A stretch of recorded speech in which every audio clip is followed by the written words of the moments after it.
I want to start with this thought straight from our source material. Success does not always arrive with noise. Sometimes it grows quietly in places where no one is clapping and no one is waiting. Just hold on to that for a second as we go through this explainer. We are so conditioned to expect loud, flashy, celebrated success, right? But Jacob's story shows us the exact opposite. It's about that quiet, grueling, completely unseen persistence that actually builds a legacy. The village by the river. Okay, to really grasp Jacob's journey, we have to look at his starting line. He lived in this small, impoverished village, sitting right next to a massively wide, slow-moving river. And this river literally and economically cut the village off from the nearest town. To cross it, you had to wait for this one scarce wooden boat.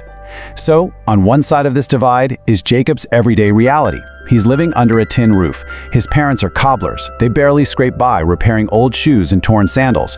He goes to an underfunded government school with broken benches and shared books.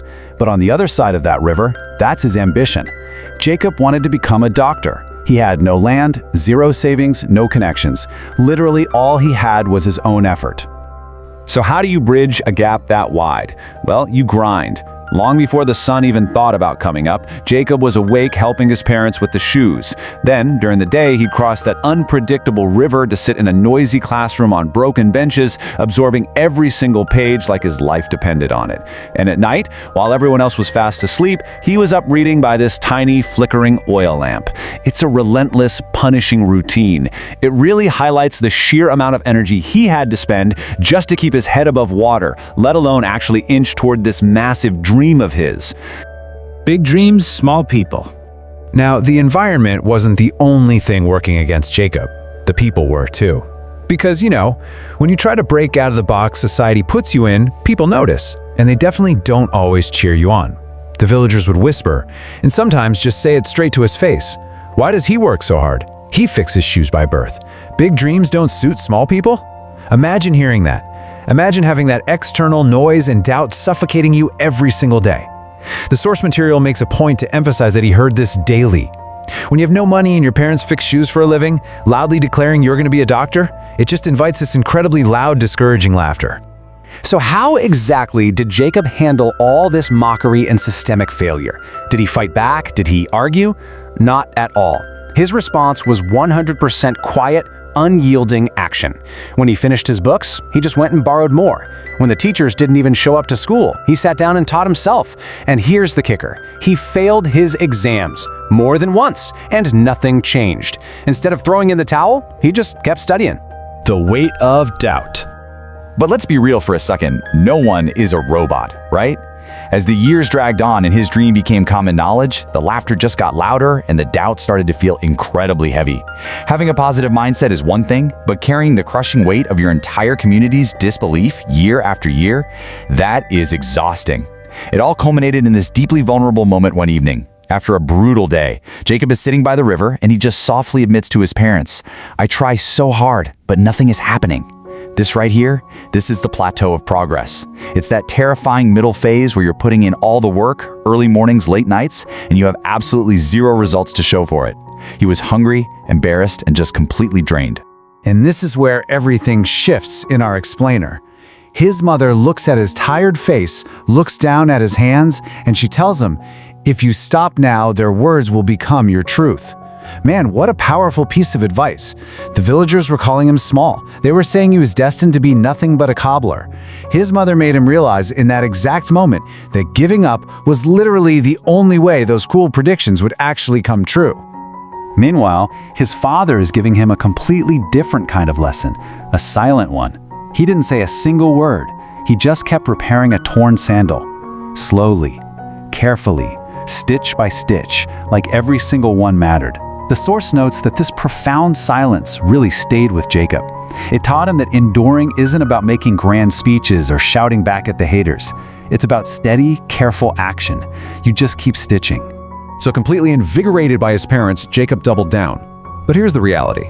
Higher education costs money, and his family didn't have a dime. No savings, no property to sell. So how did he fund it? Pure, unglamorous hustle. He tutored younger kids at night. He got a job cleaning a small clinic in town. And while he was mopping those floors, he was quietly watching the doctors work, absorbing everything he could without actually being taught. He literally extracted an education out of every single second of his life. The Return. Years later, defying absolutely every expectation, Jacob actually gets into medical college. And even though he felt out of place, he had simple clothes, a different accent from the city kids, he outworked everyone. Failure simply was not an option for him. He had zero safety net. Think about the contrast here. When he left his village, he was just a mocked kid with empty pockets crossing a river. But when he finally became a doctor, he didn't stay in the flashy city to celebrate. He went right back to the riverbank. He returned with this calm, quiet confidence. Not pride, but purpose. And he opened a small clinic right there, near the very river that defined all his early struggles. But what's truly astonishing about Jacob, and I think this speaks volumes about his character, is that he ended up treating the exact same villagers who used to openly mock him, and he treated them so gently. No bitterness, no petty reminders of how cruel they used to be. It just proves that his success was fueled entirely by his own internal purpose, not by some fragile ego or a need to prove the haters wrong. He had completely transcended the noise. The quiet secret. Okay, let's zoom out for a second. Let's look at the universal truth embedded in Jacob's journey, because this is the blueprint we can all use. The source material mentions that one day someone looked at Jacob's clinic, looked at his impossible journey from that tin roof, and asked him the million-dollar question. What was your secret? Because we always want the hack, right? We want the shortcut. Jacob just looked out at the river for a long moment, and he gave the most profound, simple answer. I kept going even when nothing was happening. That was it. And wow, that is exactly how you survive the plateau of progress. You just stay. You keep putting in the reps. You keep reading by that flickering lamp. You keep making the stitches even when the world is completely silent and the results are literally nowhere to be found. Because here is the harsh, beautiful reality of success, straight from Jacob's final words. Success is not about speed. It is not about raw, innate talent. And it's definitely not about luck or finding some magical shortcut. It's just persistence when absolutely no one believes in you. It's enduring a mockery, the empty pockets, the crushing doubt, and deciding to just stay at it anyway. So I'm going to leave you with this challenge. If you're grinding away today and nothing seems to be moving, if you're stuck in that frustrating space where you're putting in all the effort but seeing zero change, what will you do with your quiet persistence? Will you stop and let their words become your truth? Or will you keep going, stitch by stitch, even when nothing is happening? Think about that. Thanks for hanging out with me for this explainer, and I really hope Jacob's story sticks with you the next time you feel stuck.